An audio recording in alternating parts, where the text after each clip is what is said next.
kita ni Allah berikan kekuatan. Jangan jemu untuk kita datang menuntut ilmu, sebab ilmu ini adalah cahaya. Hati kita ini dia ibarat tapak tangan hati.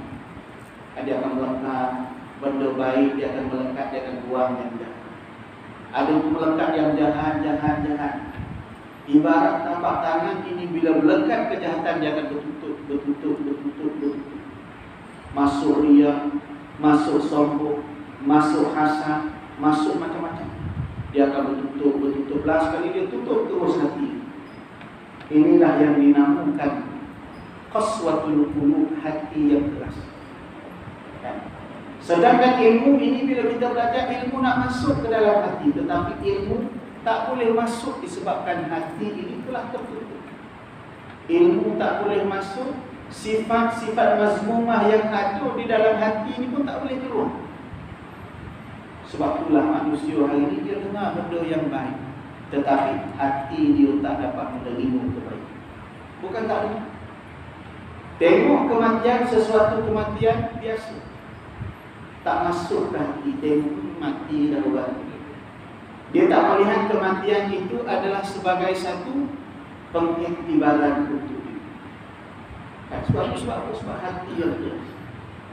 Ulama kata hati yang keras ini salah satu puncanya adalah mulut. Bisunya mulut. Mulut yang kita tak jaga, mulut percakapan yang mana boleh memberikan benda yang tak baik, dia akan merosakkan. Bila hati dia rosak, dia hati jadi keras, tak masuk. Ilmu belajar tak masuk, nasihat orang beri tak masuk.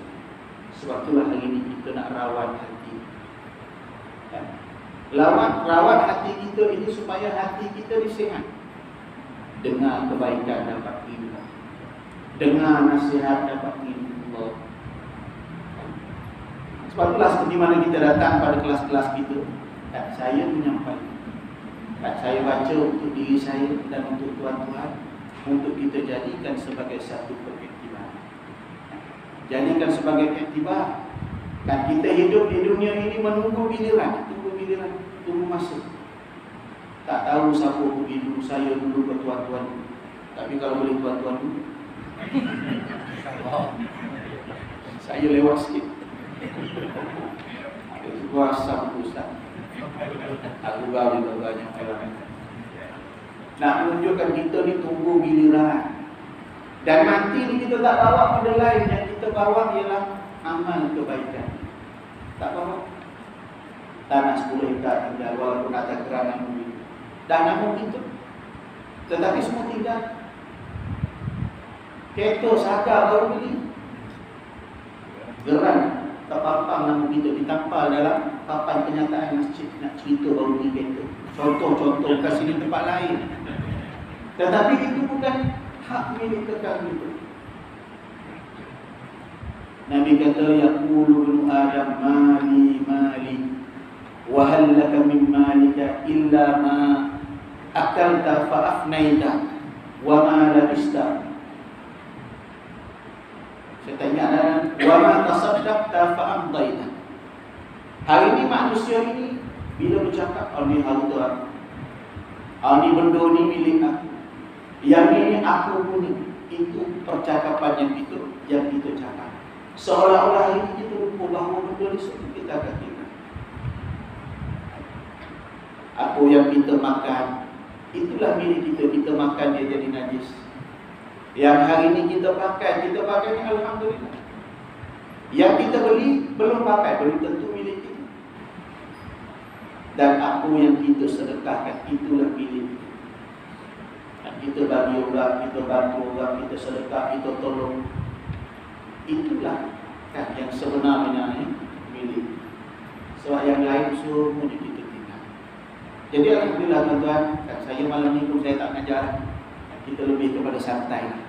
Sebab kita datang menuntut ilmu ni, orang yang betul-betul datang menuntut ilmu, bila ilmu itu bermanfaat, dia memberi kesan kepada diri. Dan orang yang biasanya marah, bila dia belajar, dia boleh kontrol marah. Orang yang biasanya suka bercakap tentang orang lain, bila dia belajar, dia boleh kurangkan. Allah banyak istilah. Sebab tu Nabi kata al-ilmu thalathatu ashbar. Ilmu ini 3 peringkat kata. Ash-shibrul awwal takabbur. Peringkat pertama bila orang ni belajar dia jadi sombong. 2 hari dia datang kuliah. Aku pergi kedai kopi, pam. Tak minta betul, yang minta betul. Itu peringkat pertama. Tak buka sini tempat lain. Bila belajar sikit, baru belajar tetapi datang satu perasaan sombong. Allahu Akbar, Allah Nabi. Sombong. Yang kedua, belajar lagi dan terus belajar lagi. Peringkat yang kedua, tawadhu, barulah kita rasa apa yang kita belajar ni Allah banyak yang kita tak. Kita akan jadi tawadhu, kita akan jadi rendah diri. Yang dulunya kita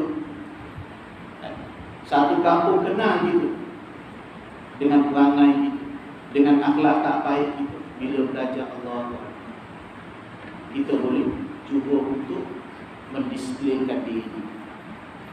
Dan peringkat yang ketiga, bila belajar lagi dan belajar lagi, ya'lamu annahu la ya'lam, barulah dia tahu banyak ilmu Allah. Sebab kita belajar ni bukan untuk bergaduh. Dan kita belajar ni untuk kita makin mengenal Allah. Dan kita kenal Allah, kita kenal kekuasaan dan pemberian Allah. Bila kita kenal Allah, kita tahu siapa kita. Sebab itulah dunia ini kita cari. Jangan tak cari-cari. Tetapi jangan kita cari dunia menyebabkan kita ini meletakkan Allah di belakang.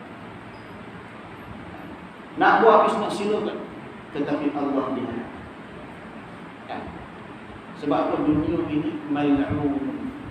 Dunia ini dia sentiasa akan melaknat dan orang mengejar dunia. Ya. Dia jadi fitnah kepada kita sekiranya kita cari dunia melampau. Seperti mana kisah Nabi Isa alaihissalam.